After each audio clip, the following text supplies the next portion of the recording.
Ora, vamos então começar. Muito boa tarde.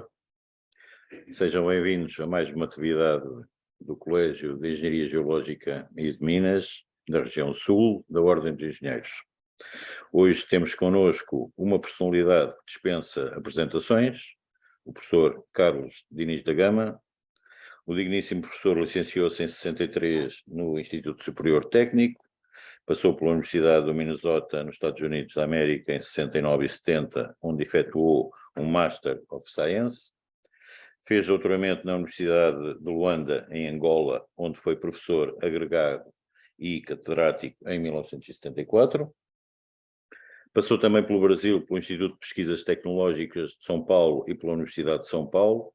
Foi catedrático do Instituto Superior Técnico desde 1988. Presidente do Departamento de Engenharia de Minas, coordenador de vários mestrados, foi também diretor do Centro de Geotecnia do Técnico, desenvolveu também atividade privada como consultor da Hidromineira, empresa de consultadoria.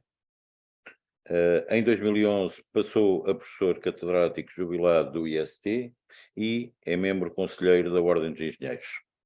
Com um vasto currículo, que não vou continuar a enumerar, dado a dimensão do seu currículo, mas conhecido de muitos dos que estão a assistir a esta apresentação. O seu professor vai falar-nos da utilização de explosivos em meios urbanos e o equilíbrio que é necessário fazer com as várias condicionantes, nomeadamente os impactos ambientais criados, os custos envolvidos e os prazos de execução em determinadas obras. Eu passo então a palavra ao seu professor, se não se importa.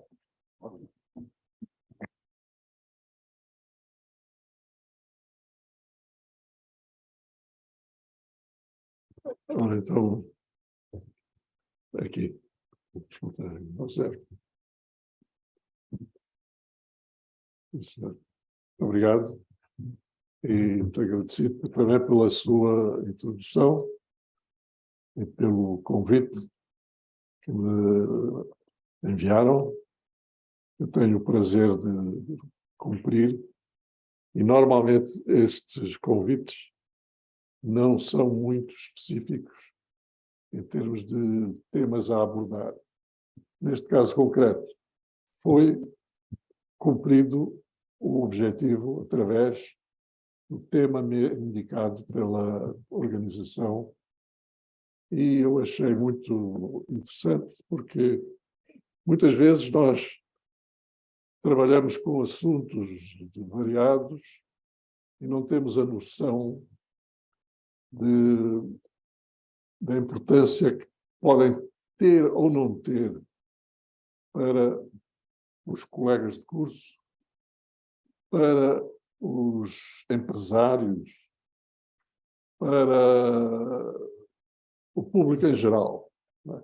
Às vezes, a nossa atividade é conduzida de forma ou muito afastada das relações com a sociedade. Não é bem o caso do que se passa com os professores universitários, porque pelo menos temos sempre aquele convite, aquele convívio com os estudantes e com os colegas e com todas as pessoas que frequentam as universidades. Sem dúvida nenhuma que, à medida que o tempo passa, nós vamos tendo assuntos, temas que podem ser escolhidos para nossa apresentação sem o nosso conhecimento prévio. É o caso presente. Eu tive imenso gosto em receber essa solicitação e achei que valia a pena, não só pelo que eu posso contribuir para o conhecimento das pessoas que, em geral, não tocam neste assunto profissional e até mesmo daqueles profissionais, nossos colegas, que muitas vezes trabalham com os temas que vamos abordar hoje, não é? Ou seja, a utilização de explosivos para fins racionais, para fins úteis, não o explosivo que tem, muitas vezes, e cada vez mais, neste planeta cheio de explosivos a detonar no Oriente, enfim, na Rússia, etc. Todas essas utilizações negativas do explosivo são extremamente, digamos, prejudiciais àquilo que a gente poderia considerar a utilidade do explosivo. O explosivo é útil para talvez 1% dos utilizadores em relação aos militares, não é? Que usam 99% do dito explosivo. Não é? É uma tristeza, mas é verdade. Ora bem, no caso concreto, são explosivos que podem ser utilizados em meios urbanos ou como método de escavação opcional, digamos, não é o único método possível para determinado local. Mas, como existem situações, por exemplo, estão a lembrar do método do Porto, em que nós tínhamos que atravessar maciços graníticos extremamente resistentes que aconteciam, estavam presentes no pavimento das ruas, de algumas até ruas e passeios. É evidente que, para executar um túnel na cidade do Porto, teve e foi utilizado muitas vezes o método de utilização do uso do explosivo adaptado às circunstâncias locais. E isso acontece em numerosos países do mundo que consideram que a utilização do explosivo para fins de engenharia é positivo, é uma operação perfeitamente recomendável e aceitável pelas populações, porque as populações em si também deixam de ter receio pelo uso impróprio do explosivo. O que pode muitas vezes acontecer que durante a utilização das obras haja um acidente imprevisível. Mas isso é raro.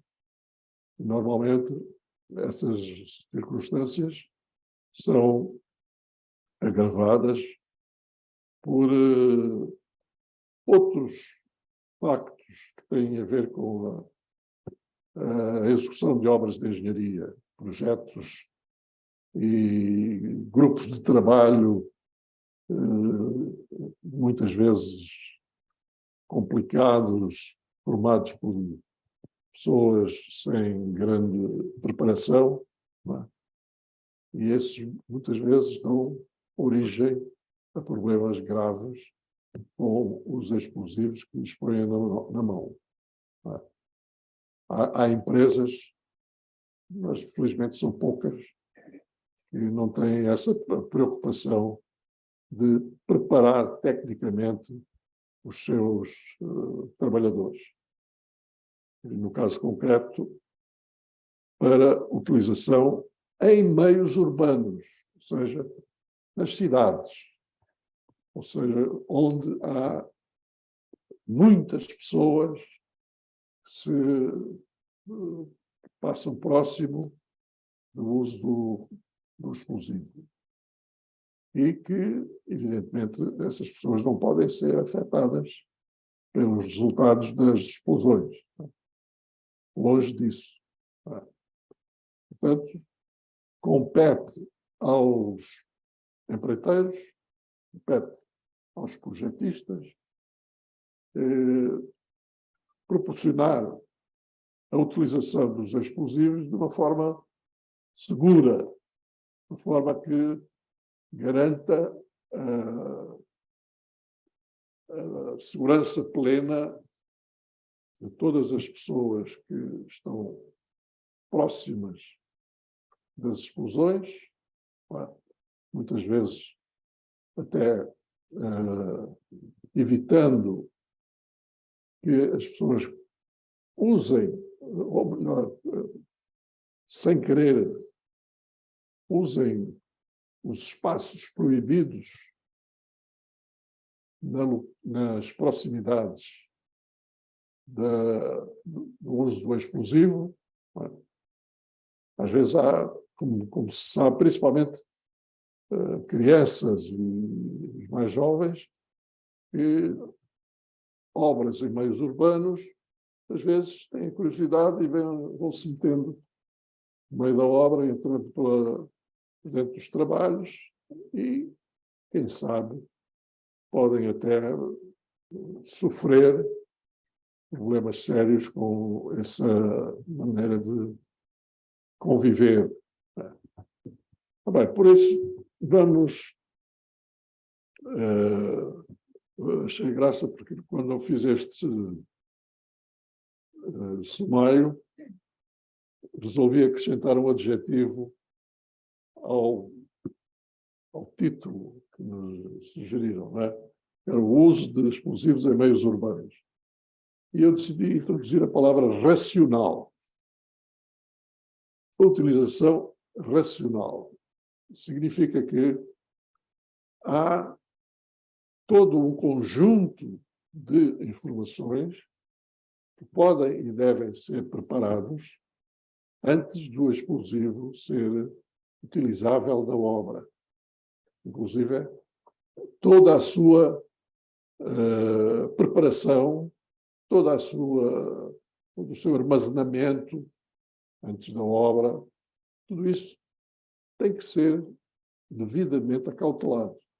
Não pode ser deixado ao acaso ou assim, abandonado como se fosse um saco de cimento. Não, não pode. Inclusive, merece todo um conjunto de informações importantes que nós vamos ver, enfim, agora na sequência.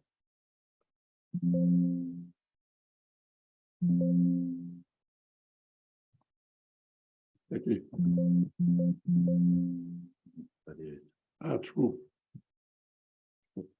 Ora bem, como resumo, obrigado, como resumo deste sumário, desta apresentação, eu aqui quis salientar a utilização dos explosivos em obras de engenharia, em meios urbanos, são normalmente ligadas com escavações a céu aberto,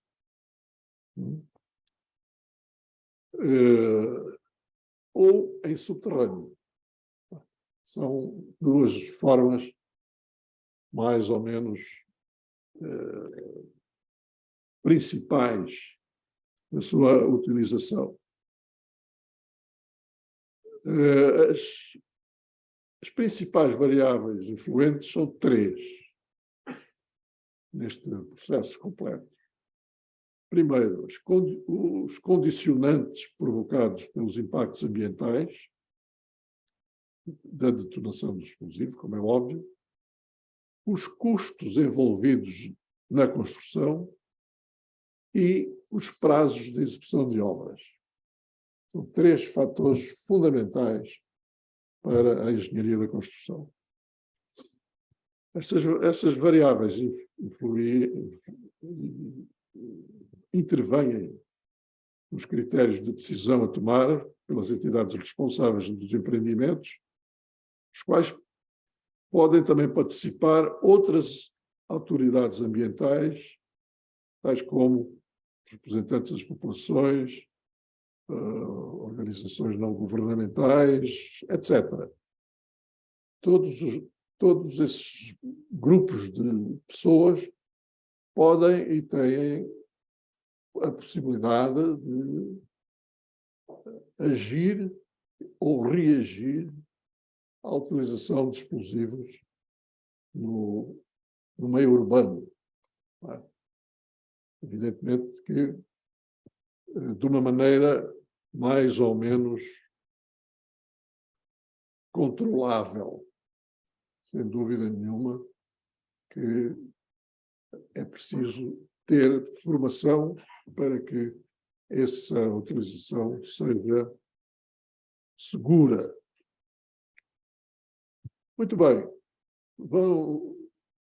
Os exemplos recentes que se mencionam, os aspectos ambientais e de segurança, têm que seguir regulamentos e leis vigentes. Todos os métodos são suscetíveis de utilização, sendo escolhidos os mais adequados a cada situação, através daquilo que se chama análise de benefício e custo, aplicada às alternativas disponíveis. Isto aqui já é, digamos, a forma de tratar o uso do explosivo integrado dentro de um determinado projeto de engenharia que tem custos e que tem, portanto, benefícios. E sempre com aquele objetivo dos benefícios serem superiores aos custos, como é óbvio. A escolha de alternativas, tomando em consideração esses fatores, deve ser feita a partir de um critério consensual.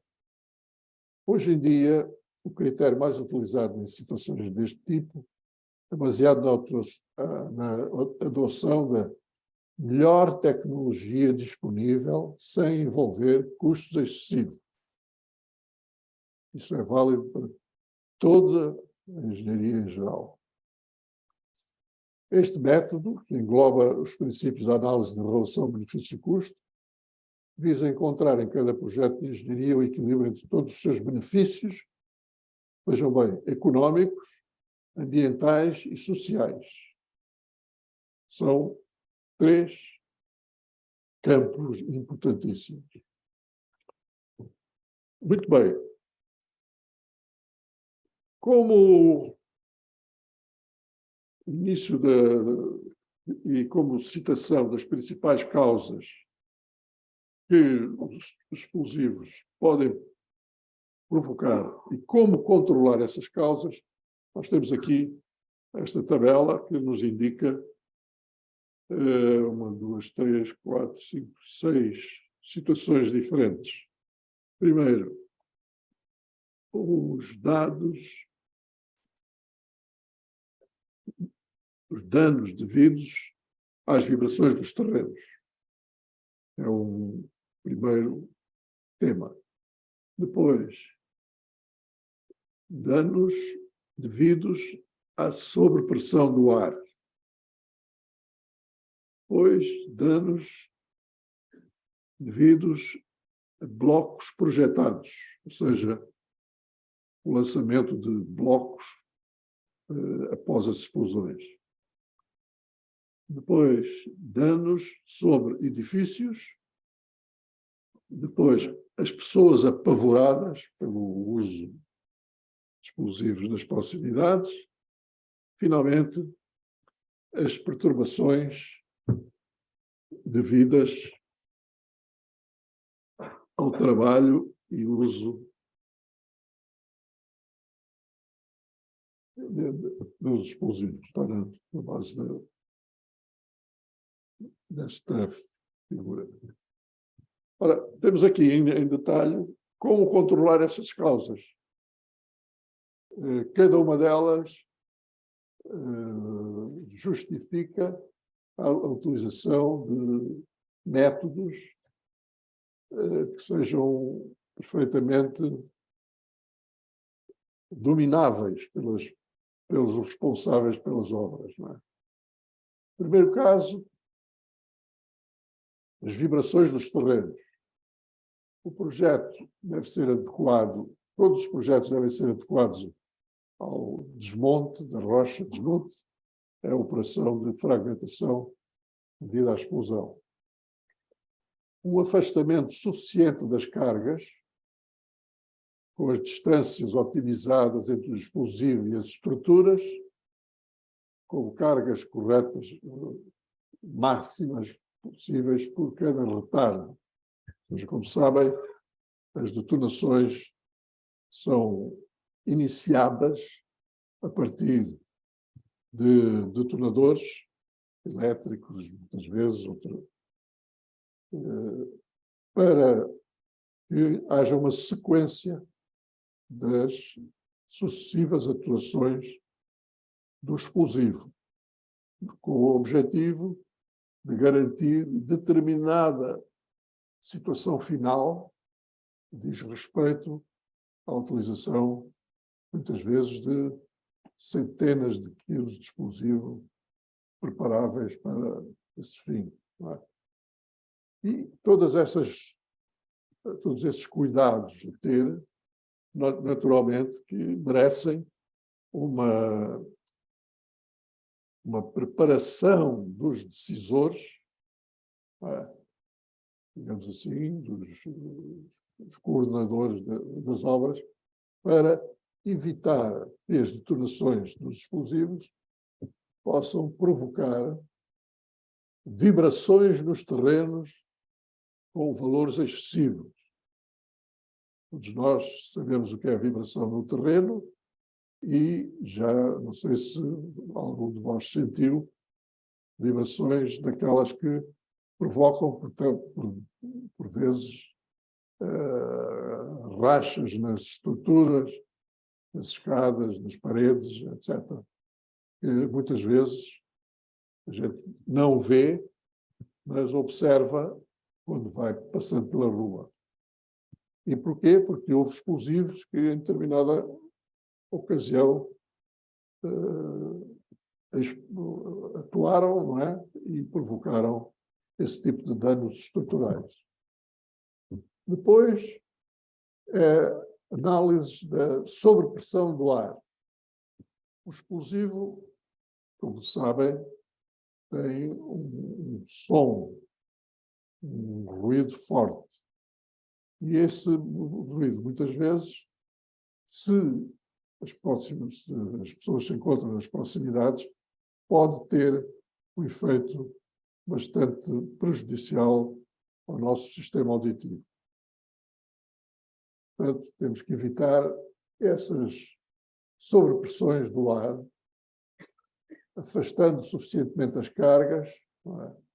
Com um projeto adequado, distâncias otimizadas entre explosivos e as estruturas, corretas cargas máximas por retardo, e o uso de tapetes de desmonte, ou seja, coberturas das zonas que vão ser detonadas por meio de tapetes,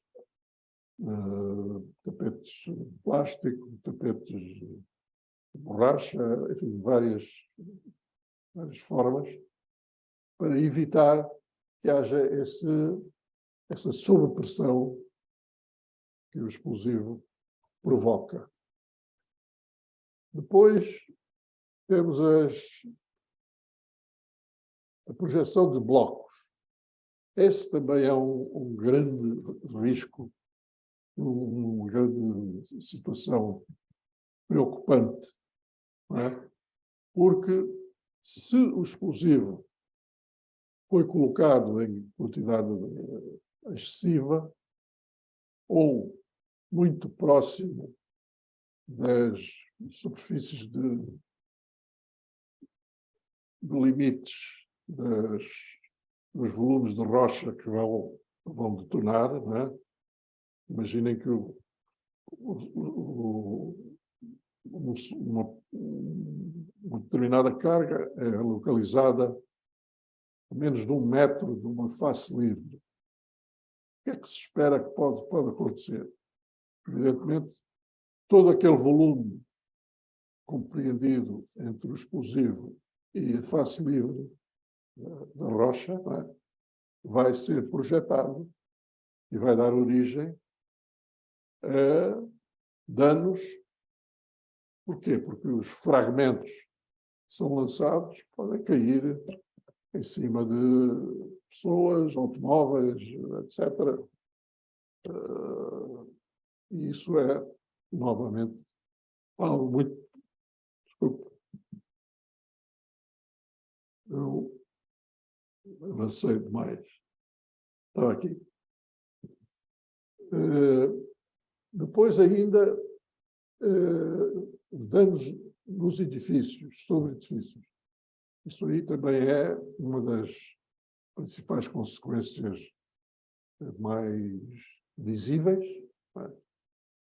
Quando explosivos detonam nas proximidades de paredes que são utilizáveis por seres humanos, através, enfim, existe a necessidade de uma pré-investigação. Sempre que o explosivo for utilizável, é necessário saber qual é a zona vizinha que existe nas proximidades e como é que essa pode vir a ser prejudicada pela excessiva energia libertada pelo explosivo. Com essas causas todas, depressão, ruídos, projeção de blocos, etc. Portanto, é necessário uma pré-investigação sempre nos edifícios localizados nas proximidades de onde se vão detonar explosivos. Depois temos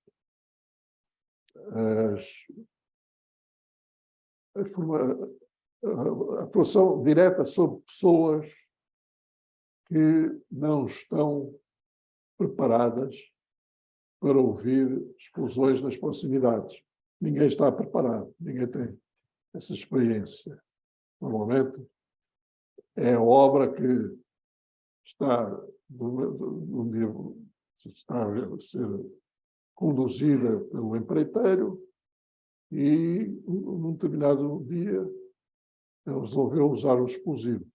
É evidente que até os vizinhos vão sofrer com esse fenómeno de detonação, de ruído, provocando, normalmente, danos às pessoas, aos vizinhos. Antes de todos os montes, o que é necessário? Que haja uma informação detalhada pelo executante sobre e para os vizinhos que vão ser afetados pelo fenómeno. Finalmente,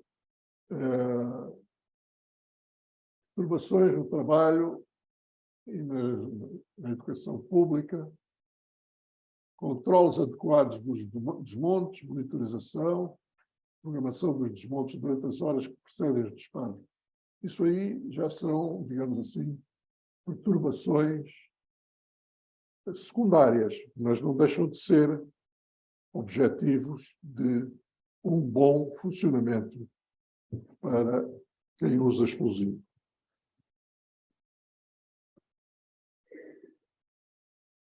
Ora bem, hoje em dia, estes fenómenos são objeto de muita preocupação pelos especialistas. Nós temos aqui 4 correlações que estão ali indicadas, a ver a definição do projeto, faz o estudo de impacto ambiental, amarelo, tomada de decisões e, finalmente, a vermelha, implementação das atuações dos explosivos. E todas estas fases estão interligadas. Começando pela definição do projeto, necessidades alternativas, projetos, seleção do local. Tudo isso tem que ser bem especificado, não é? Para que se realizem estudos de impacto ambiental de acordo com a legislação. E sobre isso, esses estudos, o que é os envolvem?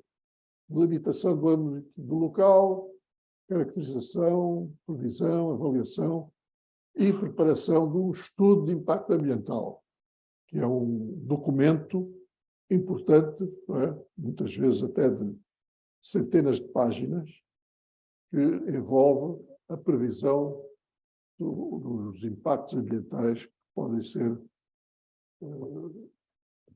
verificados. Depois desse estudo de impacto ambiental ser realizado, começa-se a entrar na prática de execução através de uma tomada de decisões que envolve, primeiro, revisão do próprio estudo de impacto ambiental, depois consulta ao mesmo documento, autorização e projeto final. Quer dizer, se as autoridades não concordarem com a forma como foi executado esse estudo, o próprio estudo de impacto ambiental pode ser mal feito, pode ser, digamos, impróprio. Então, essas tomadas de decisões obrigam muitas vezes à revisão do estudo de impacto ambiental.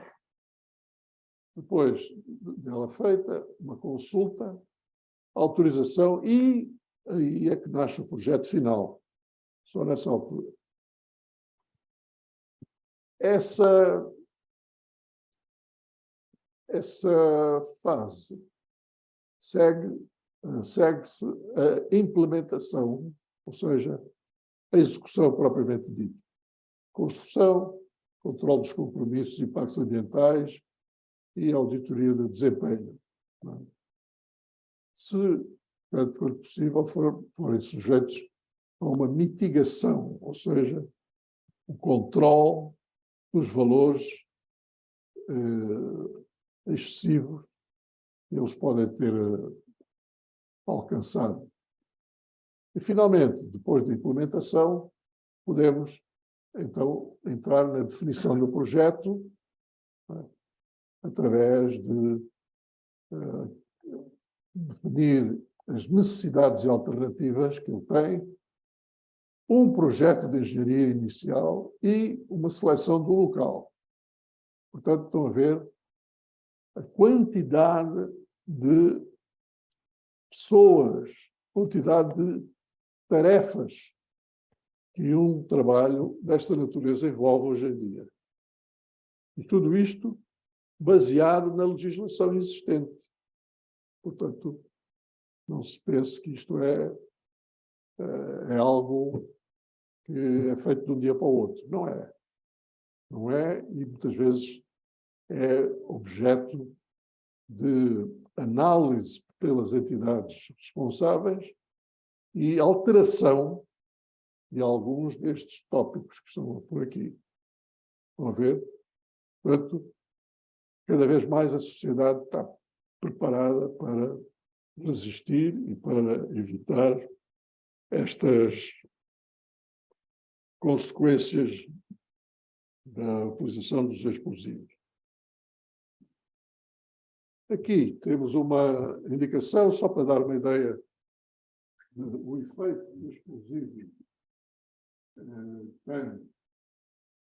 que é caracterizado pela distância em abscissas e área faltada.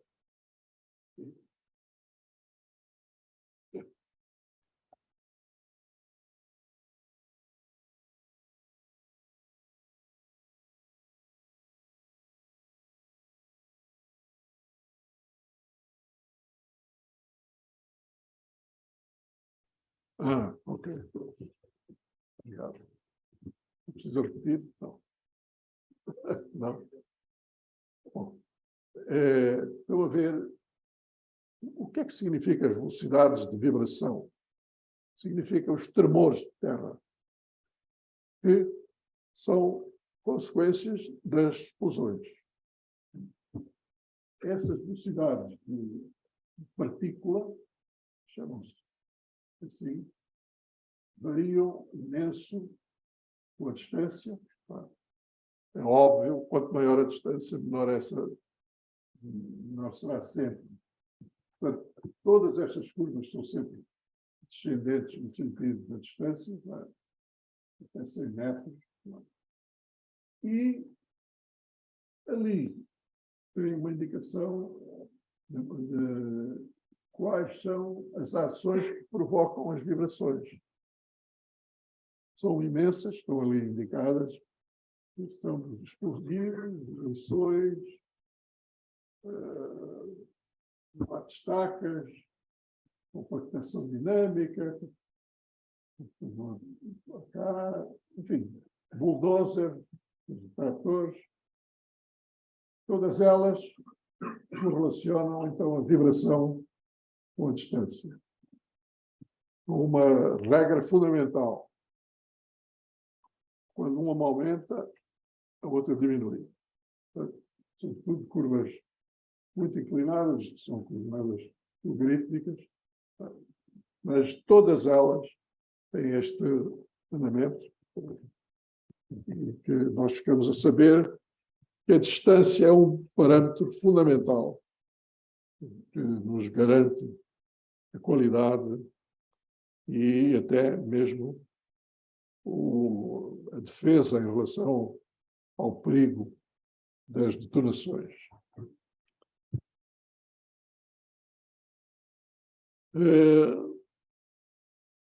É interessante mostrar também que existem correlações entre custos e prazos versus os impactos ambientais. Os 4 principais métodos de escavação de rochas, que estão ali indicados, estão ali a amarelo, desmontes com explosivo, a azul, escavação mecânica, a vermelho, máquinas de ataque pontual e a verde, as tuneladoras. Todos estes processos destinam-se à escavação dos terrenos, e os seus custos e prazos têm aquele andamento crescente que ali está indicado. Já agora, é preciso saber que a sua influência em termos de impactos ambientais é muito pouco correlacionável com custos e prazos. Vejamos, por exemplo, o primeiro caso, desmontes com explosivos. Tem custos e prazos pequenos, mas são os que produzem maior impacto ambiental, comparativamente com os outros 3 métodos. A azul, a escavação mecânica, por exemplo, com um trator, tem custos e prazos maiores, mas tem impactos ambientais mais reduzidos. Depois, a vermelho, temos as máquinas de ataque pontual, os tratores, finalmente, as tuneladoras, que provocam têm custos e prazos bastante elevados e impactos ambientais bastante mais reduzidos que os outros. Portanto, é talvez uma das justificações de que, por exemplo, numa cidade como esta, onde nós moramos, a utilização de tuneladoras é preferencial relativamente à aplicação de explosivos. Podemos dizer que o município de Lisboa proíbe a utilização de explosivos nas obras públicas. Não é uma lei portuguesa, é uma lei de Lisboa. No Porto, isso não se verifica. A lei é outra. Por exemplo. Ora bem, depois temos aqui algo que também é interessante mostrar, que é a chamada escavabilidade dos terrenos, que se caracteriza pela maior ou menor facilidade com que o terreno é escavado. E como vê, temos 4 grandes áreas. Não é? Primeiro, a azul, a escavação mecânica, depois a escarificação, B, os explosivos para desagregar, C, finalmente, o desmonte com explosivos, D maiúsculo. Este gráfico traduz a correlação entre estas abscissas, o índice de resistência às cargas pontuais, IS50, o que também se traduz numa variação igual da resistência à compressão uniaxial. Quanto mais resistente é a rocha, mais valores são elevados da compressão, e o número de Schmidt também com essa mesma variação crescente. Em ordenadas, temos o espaçamento entre fraturas, muito importante. As fraturas dos maciços rochosos são fraturas naturais, podem ser muito próximas e naturalmente, se a distância entre fraturas é muito pequena, então estamos dentro de uma facilidade de escavação mecânica. O pá e o martelo faz-se isso sem problemas. Por isso, talvez representada naquela área de escavação mecânica. À medida que essas propriedades de resistência à compressão aumentam, então passamos para o uso de métodos de escarificação e... Desculpe. Quer usar o apontador? Só que é para apontar. É. Está Só bom. carregar aqui. Está bem, está bem. Muito obrigado. Mais fácil.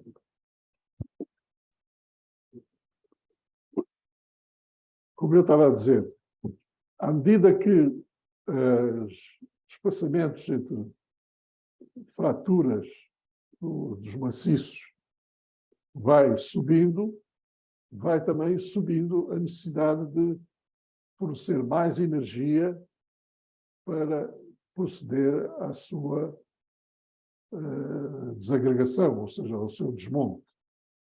E assim, máquinas escarificadoras, tratores, explosivos para desagregar, são explosivos de pequena potência, e, finalmente, as rochas muito mais resistentes e com fraturas de espaçamento elevado, são os grandes maciços rochosos, é uma região D maiúsculo em que tem que usar mesmo explosivos de grande potência. Portanto, estão a ver que isso é uma variação lógica de parâmetros para os diferentes tipos rochosos que nós encontramos na natureza. A seguir temos alguns exemplos de como é que se ocorre túneis abertos com explosivos. Nitidamente, vocês veem aqui que o explosivo é colocado na zona central do túnel e depois dá-se a explosão com a queda de blocos dos tetos e das paredes e, mais a seguir, estes blocos são transportados por caminhões, a situação fica limpa e fazem-se novos furos e novas detonações para provocar o avanço consequente e normal da própria abertura do túnel em maciço rochoso. Por exemplo, podemos ter, e normalmente quando se tem equipamentos a céu aberto com o martelo pneumático, eles podem ser também usados em fragmentar a rocha. Isto aqui, evidentemente, não usa explosivos, mas na parte superior temos ali a perfuradora, vai abrindo furos, onde mais tarde se introduzem as cargas explosivas. Não é? Isto faz uma ideia do que é uma escavação numa montanha, por exemplo. Nós temos zonas diferentes que podemos tratar com máquinas diferentes.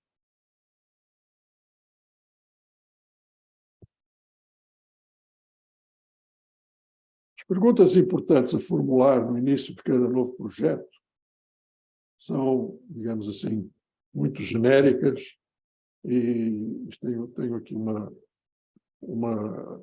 descrição muito simples. Primeiro, temos de saber que material, qual é o material, o espaço, onde é esse espaço, o tempo, quando devemos utilizá-lo, as pessoas, ou seja, quem são as pessoas envolvidas, o capital ou o custo dessas tarefas e, finalmente, o objetivo de cada projeto de engenharia. Por que a gente se desenvolve um determinado projeto?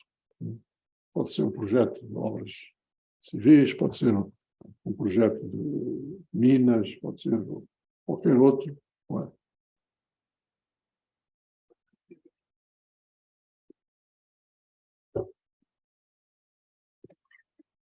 Para formular no início de cada novo projeto. As relações entre rochas e explosivos,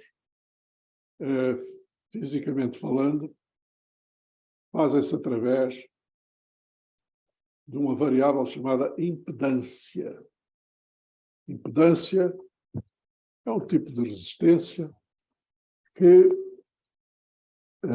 existem em todos os materiais da natureza, rochas, solos, etc.,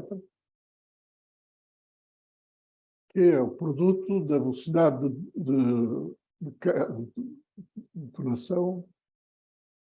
Perdão, vou falar primeiro a impedância do explosivo.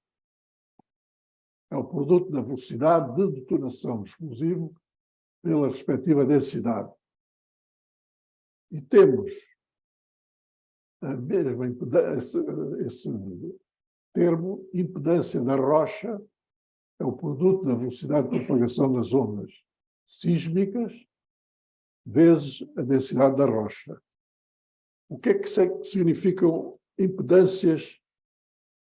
E, de um lado, o explosivo, do outro lado, a rocha. É que esses dois parâmetros devem ser o mais próximos possíveis, ou iguais, se for o caso. A interface entre o explosivo e a rocha conduz ao aproveitamento máximo da energia libertada. Nós sabemos que, infelizmente, só cerca de 5 a 15% da energia é utilizada na fragmentação. A restante percentagem é transferida ao ambiente circundante, já vimos antes, sob a forma de calor, ruídos, vibrações, capazes de causarem impactos significativos. O cronograma das operações e o volume de rocha a desmontar influenciam também a escolha do explosivo, porque influenciam a quantidade de explosivo a utilizar as pegas de fogo. Ou seja, há aqui uma relação muito íntima entre o tipo de rocha, o tipo de terreno onde estamos a trabalhar e o tipo de explosivo mais adequado para promover a respectiva escavação.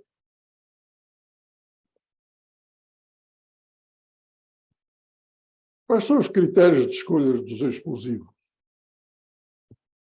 Em geral, esses critérios podem-se dividir em 6 tipos.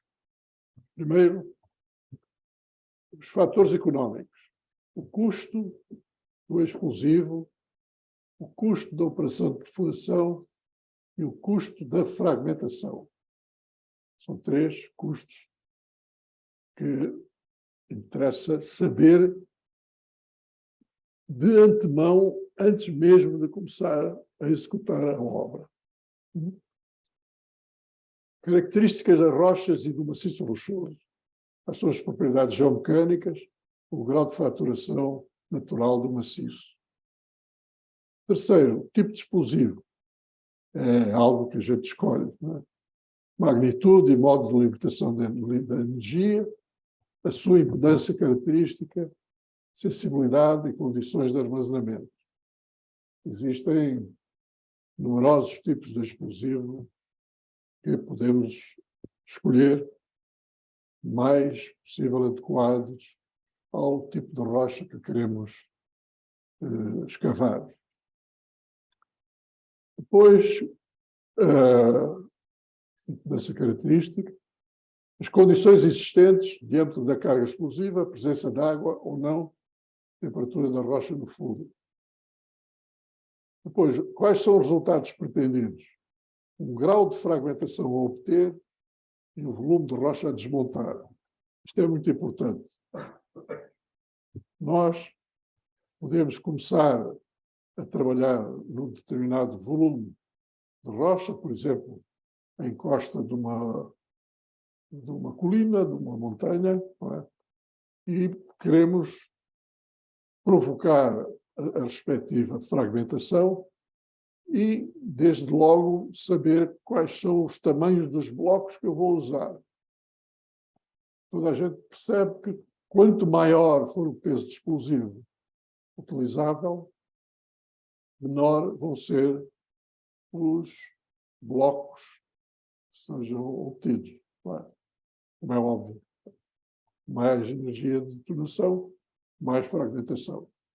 E não há dúvida que esse grau de fragmentação a obter e o volume de rocha a desmontar são resultados pretendidos. Nós temos que saber, de antemão, o que é que vai aparecer após a explosão.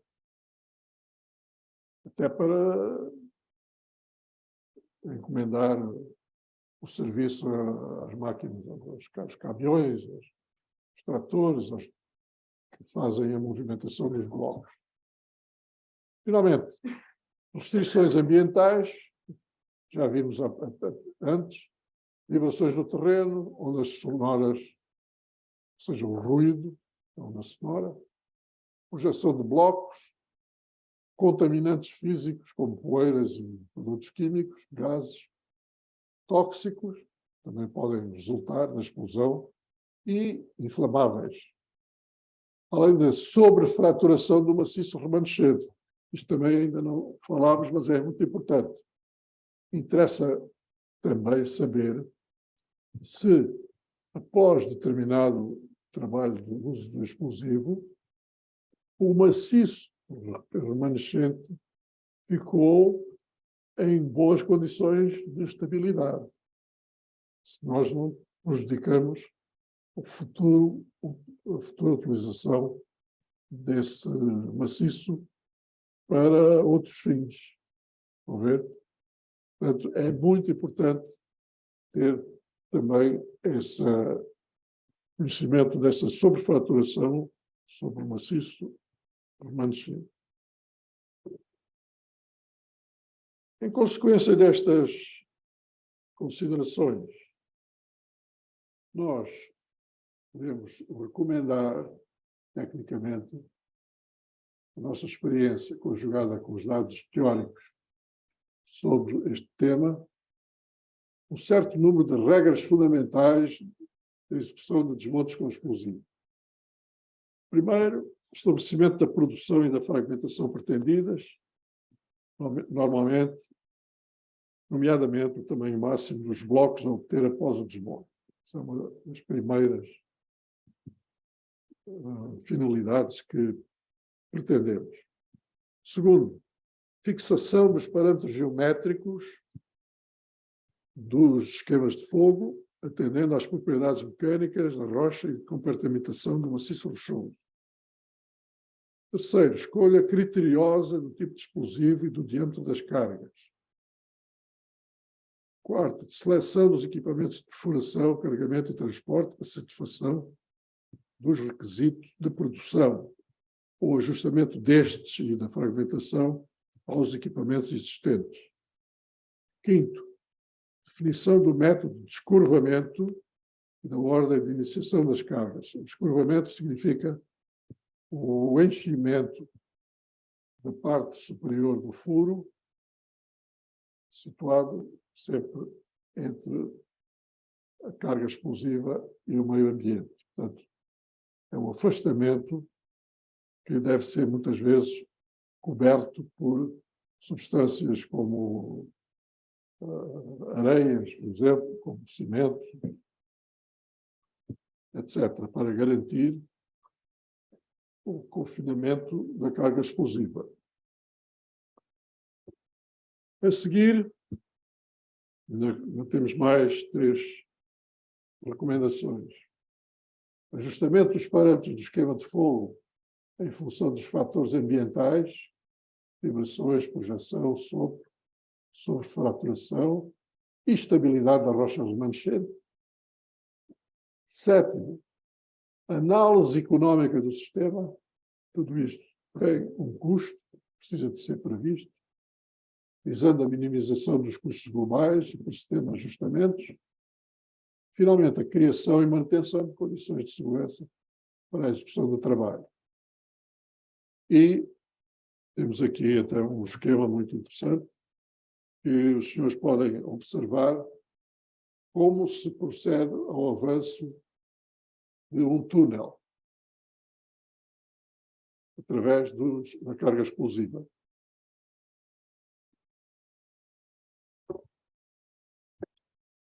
Ora, podem ver aqui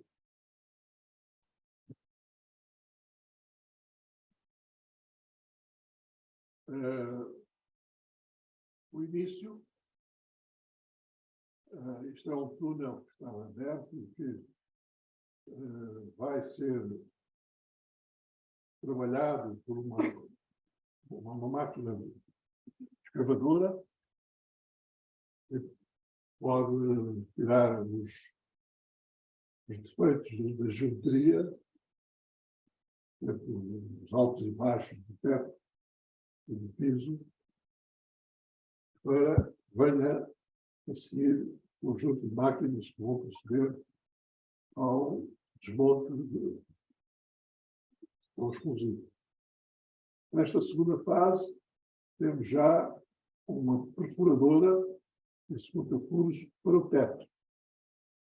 Furos na vertical. Depois, o uso de um teodolito ou de um teómetro para ver as distâncias que se devem utilizar para o diagrama de fogo. A seguir, a aplicação de uma perfuradora vai executar os furos onde vão entrar os explosivos, diferentes comprimentos, consoante a posição. Depois, o enchimento dos furos com material explosivo, cartuchos explosivos. Depois está tudo preparado para detonar. Assim, todo este volume que está aqui é detonado e transformado em blocos pelas dimensões. E depois temos aqui estes tratamentos finais da geometria do túnel, o teto, o piso e tal, para que a rocha que foi desmontada com esta explosão seja transportada para o exterior e dê origem a uma nova sequência de operações para avançar o túnel. Vamos ver, isto tem toda uma sequência lógica dos trabalhos. E só para ter uma ideia do que é que se pode exigir para a execução, por exemplo, de um diagrama de fogo para um túnel de secção circular de grandes dimensões, são dezenas e dezenas de furos que é necessário fazer. Cada um deles com um determinado tempo de detonação, uma vez preenchidos pelo explosivo. Estão a ver aí os números indicados. São intervalos de tempo que têm a ver com a localização respectiva. Aqui acaba tudo em 19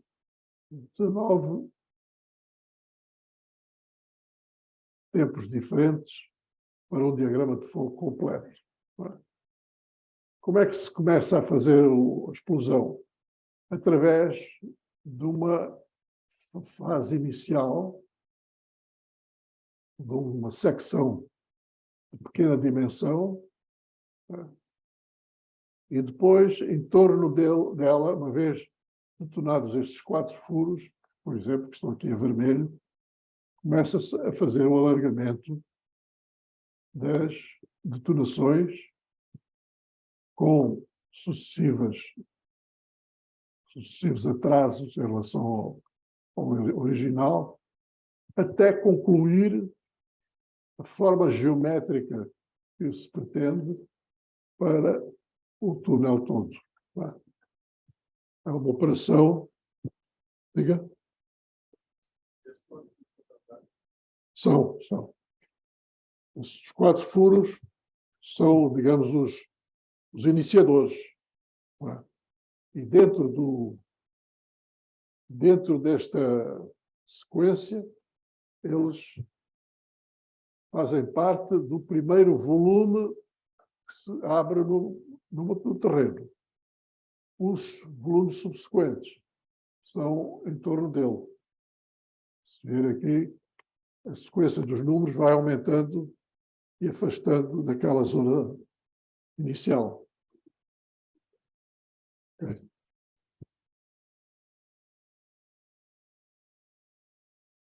Temos também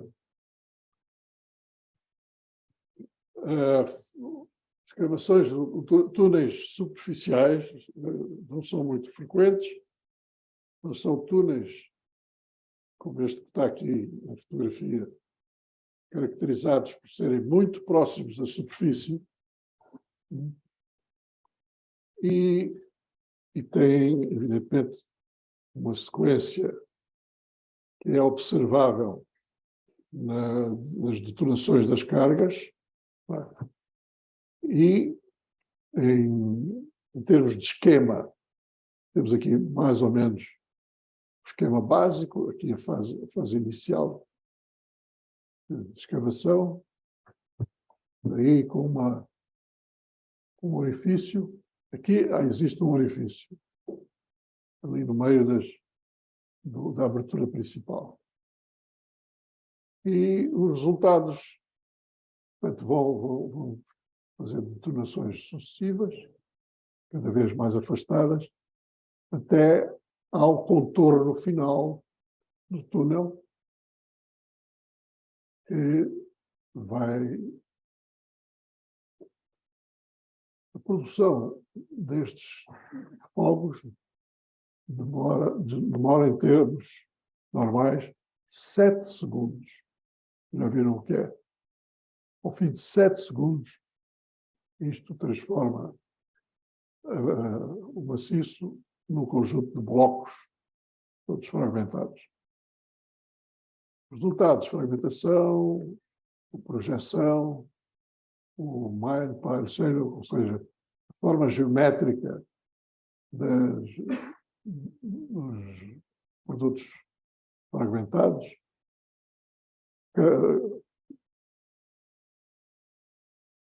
loadability, a carregabilidade dos blocos, as vibrações, o avanço por desmonte, os contornos, as projeções de blocos, fly rock, furos não detonáveis, como aquele que está ali no meio, e por blast results, ou seja, os resultados da escavação podem não ser positivos e então merecem ser reformados, ou seja, reutilizáveis, as zonas que na primeira detonação falharam.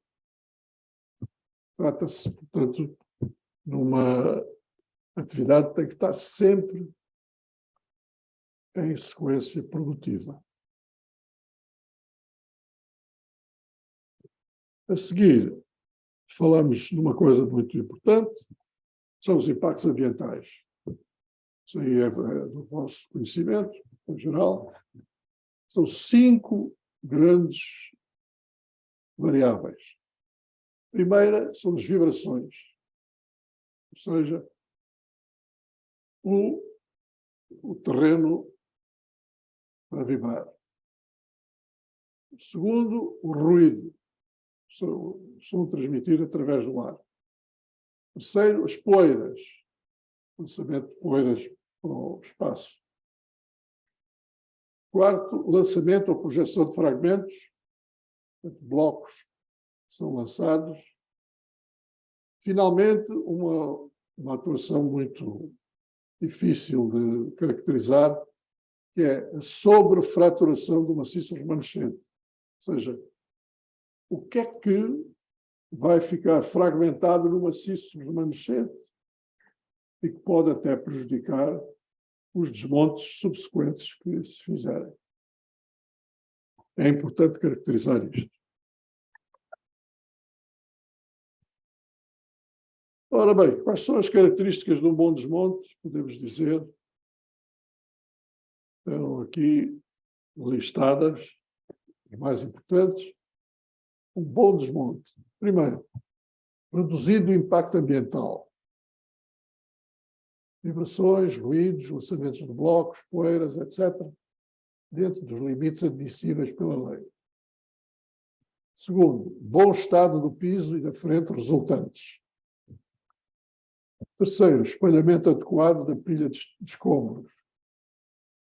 Quarto, fragmentação apropriada, nem através da produção excessiva de poeiras, nem de blocos de grandes dimensões que exigem fogo secundário. É uma operação que é designada como taqueio. Taqueio é o uso de explosivos feito sobre blocos de grandes dimensões que resultaram do desmonte anterior. E, portanto, é necessário reduzir o tamanho dos maiores blocos. Chama-se essa operação taqueio. Depois temos baixo custo unitário de produção, custos de depuração, de explosivo, carregamento, transporte e britagem. Todos estes custos têm que ser conhecidos e o seu somatório é muito importante para a qualidade do projeto e a continuidade do projeto. Nós, em Portugal, temos o uso de uma norma muito importante, que é a norma 2074-2015, que garante o cumprimento de regras para os bons desmontes com explosivo. Temos ali a definição da influência de vibrações introduzidas em estruturas, com os valores limites recomendados para a velocidade de vibração em milímetros por segundo. São aqueles 9 valores que ali estão dentro do 3 vezes 3.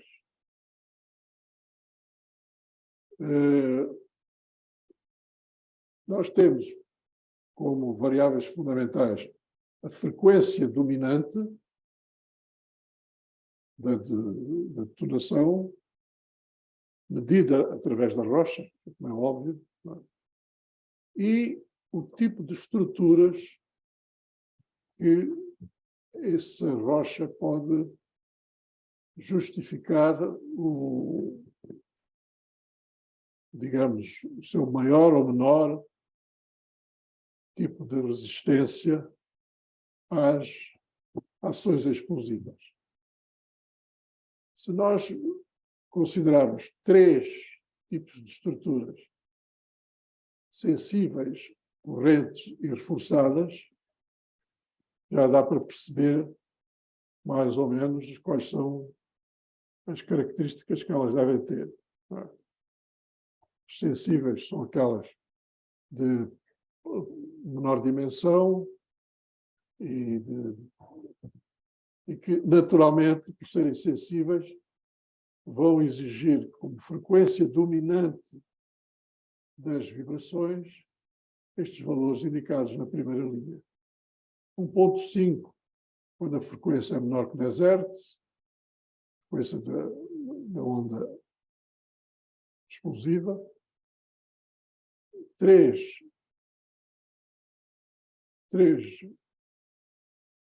Hz, frequência dominante, e intervalo de frequências dominantes de 10 a 40 Hz, e um terceiro grupo de frequências maiores que 40 Hz. Estas 3,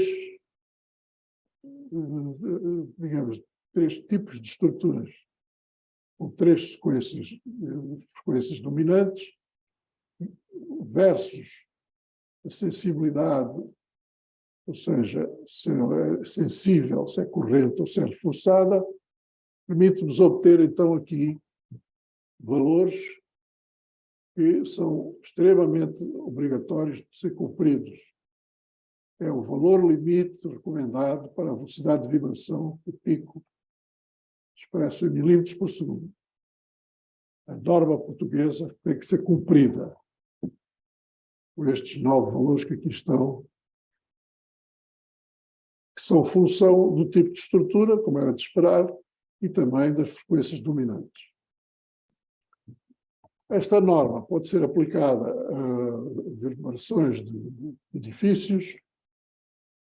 Temos aqui edifícios situados a diferentes profundidades da interface que utilizou explosivo, e as frequências dominantes que se medem através de sensores, aparelhos de registro de vibrações, em cada uma das residências. Aqui são 3, 1, 2, 3.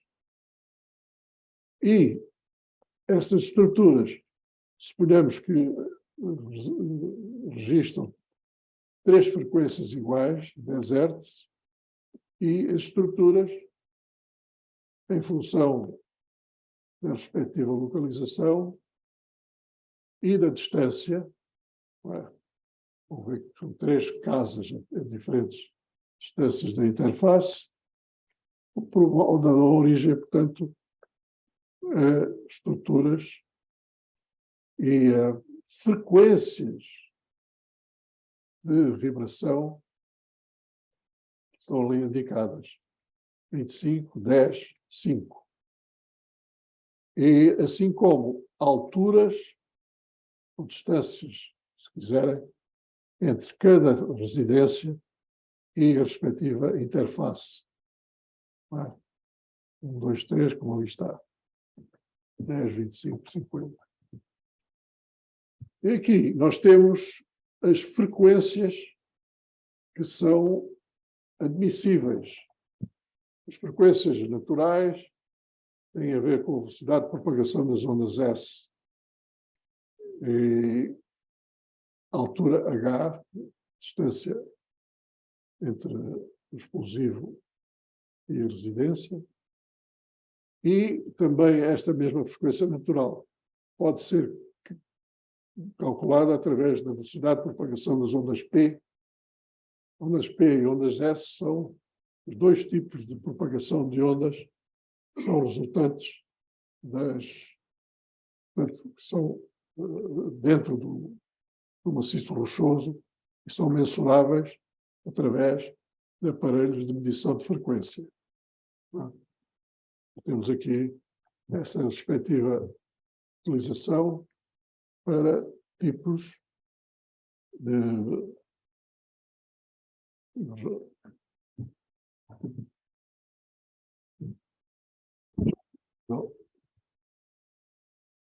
terreno versus frequência. Como é de esperar, quanto mais elevada é a velocidade de propagação em metros por segundo, a rocha dura é aquela que tem maior velocidade de propagação, 5 km por segundo, rochas brandas até 2.500, 250, 600, até só 400.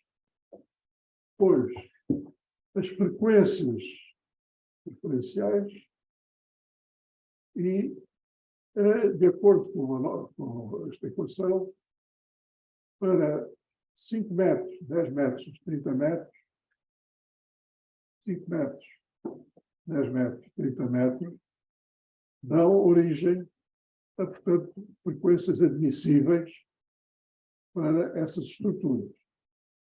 E são essas frequências que não podem e nem devem ser ultrapassadas para garantir a estabilidade dessas mesmas estruturas. Portanto, temos aqui uma forma de garantir a segurança através de uma medição cuidadosa dos parâmetros relacionados com os diagramas de fogo. E eu tenho mais ou menos isto concluído. Só queria dar-vos uma notícia de última hora. Isto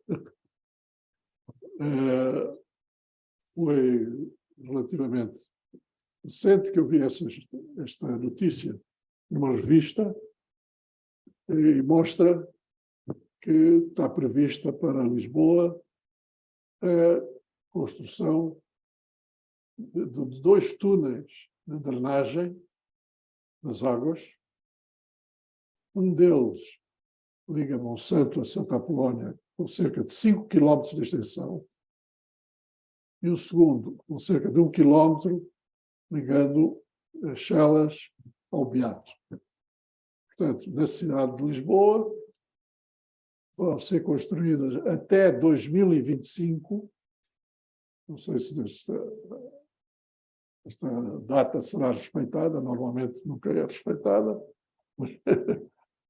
mas a ideia é que seja concluída até 2025 a execução destes 2 túneis. E isto tem a ver um pouco com o tema da nossa apresentação. Será que nesses túneis poderão ser utilizados explosivos na construção? Não. Porquê? Porque a Câmara Municipal de Lisboa proíbe a utilização de explosivos em obras no interior do município. Queria fazer um comentário, se faz favor, a senhora. Faz favor.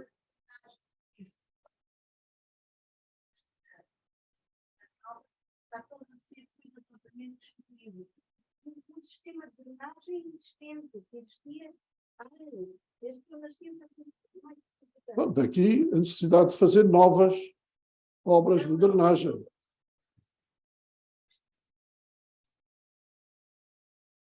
Estragar o que havia, toda a estrutura. Evidente. Por várias construções. Foi. Sim, senhor. Eu que eu não sei. Como engenheiro agrónomo, Não, mas, nas casas não moro na floresta. não, mas não há discussão sobre isso. Todos concordamos. Todos concordamos. E por isso é que o município de Lisboa vai construir 2 túneis, vai gastar, diz ali, quanto? Ou vamos gastar 250 milhões de euros. Está a ver? Mas não deviam, era destruir o que já está feito. Evidente. Repara, não é provável que vão destruir, porque ali está. Mas está ali o traçado. Está ali o traçado deles. O primeiro, de 5 quilómetros, de Monsanto a Santa Apolónia. Santa Apolónia passa pelo meio de Lisboa, está totalmente destruído. Olha que eu ando a pé, não tenho carro. Ando a pé e bem vejo aquilo que vejo, Então as não- sarjetas todas tapadas, tudo.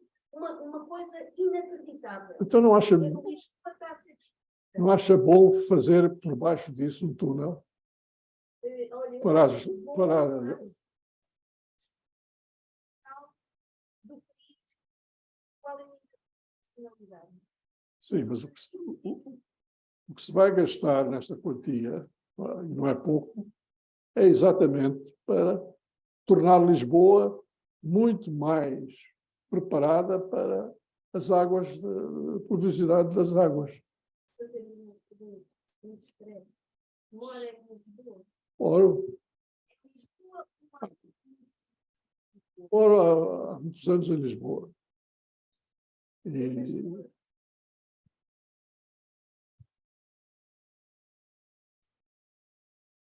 então, o senhor está de acordo que haja necessidade de fazer túneis de grandes dimensões? É evidente. E de uma maneira muito simples, qualquer um de nós entende, quando se fizer um túnel com estas dimensões, será um túnel profundo. A ver, não vão interferir com o solo, com a superfície. é assim com a arrochamento e com a drenagem das águas. Isso não tenho dúvida. Lisboa está em cima de maciços calcários com várias. Sim, sim. Mas então nós temos que combater essa situação da cidade e torná-la mais acessível para os moradores, não é? Os habitantes da cidade.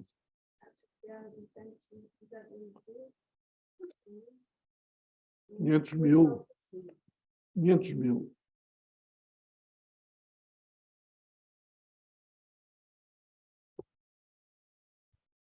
Doutor?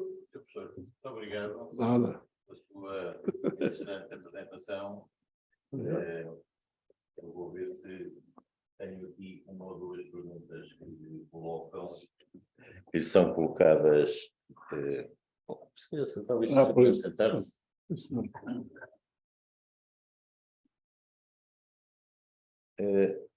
Colocam-me aqui uma pergunta. Fará sentido combinar explosivos com outros métodos usualmente, isto é, tentar compatibilizar os vários métodos? E uma outra pergunta: qual a ordem de grandeza típica da certeza entre efeitos das explosões e o projeto de desmonte? Isto é, se calhar se o resultado, o que resulta das operações de desmonte com explosivo, se efetivamente se aproxima muito do projeto ou se há grandes variações. Fazem sentido essas perguntas. A primeira, quer dizer, já agora recordo da primeira. Primeiro, se faz sentido combinar explosivos Com outros métodos. de escavação, evidente. Ora, a resposta é afirmativa. Porquê?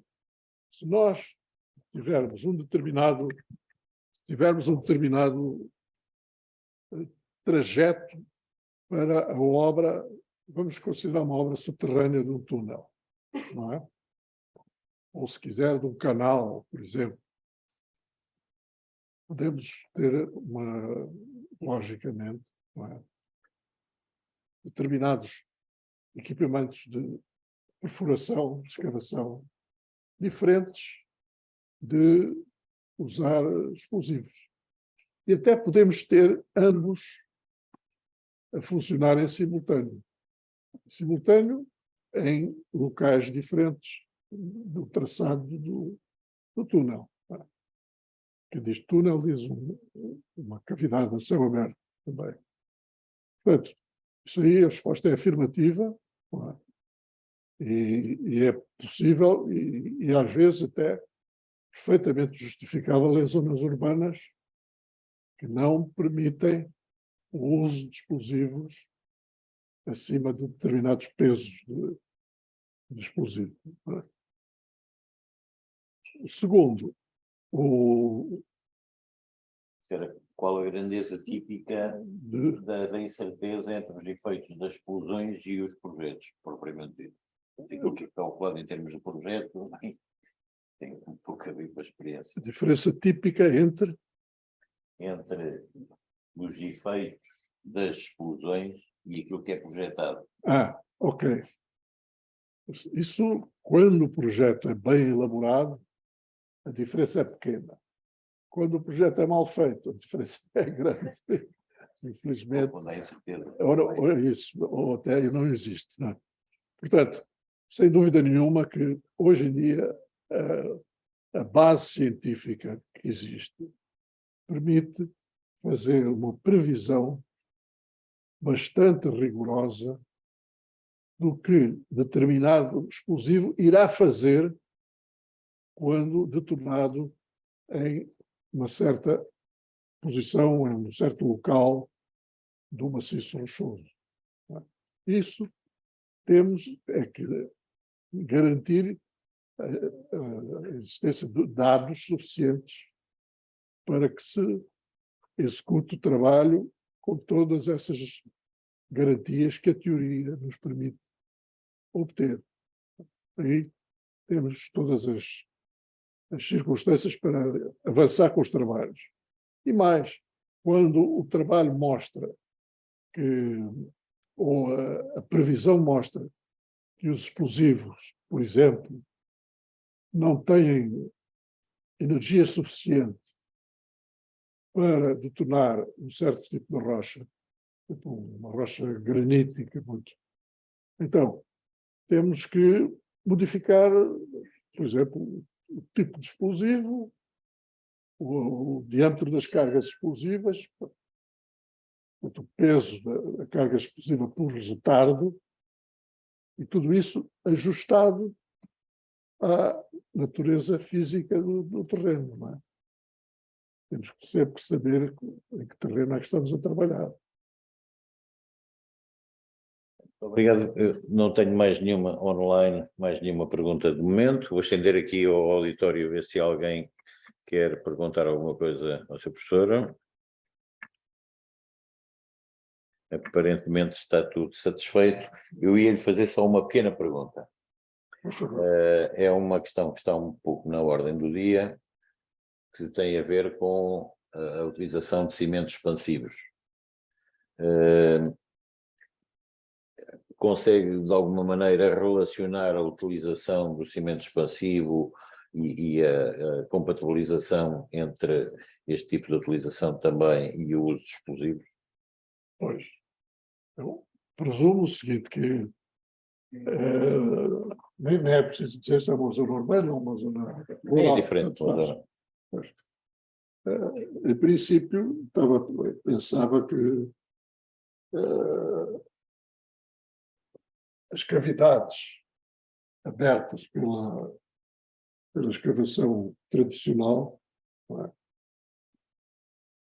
serviriam ou não para a futura utilização de explosivos, no caso de não ser suficiente para abrir o tamanho da cavidade que se pretende. Também pode acontecer isso. Portanto, não são incompatíveis essas duas soluções. Pelo contrário, uma delas pode preceder a primeira, portanto, o ser explosivo em primeiro lugar, e depois a cavidade deixada pela anterior técnica pode ser preenchida com explosivos de forma adequada para aumentar ainda o volume da escavação. Isso é possível acontecer.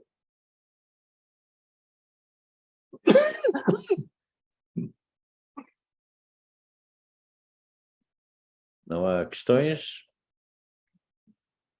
Pronto, então, se o professor... Eu sou engenheiro Mascarenhas, faz favor. As perguntas.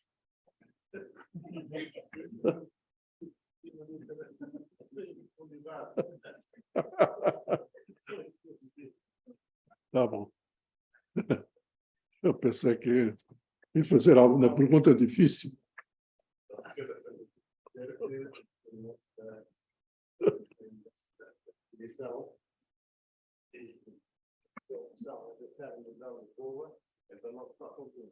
Exatamente. Professor, resta-nos agradecer Nada. a amabilidade Obrigado. e a sua disponibilidade. Obrigado. E Foi um prazer. muito obrigado Nada, pela sua atenção e pela sua apresentação. Muito obrigado. Muito obrigado. Obrigado, boa noite. Obrigado.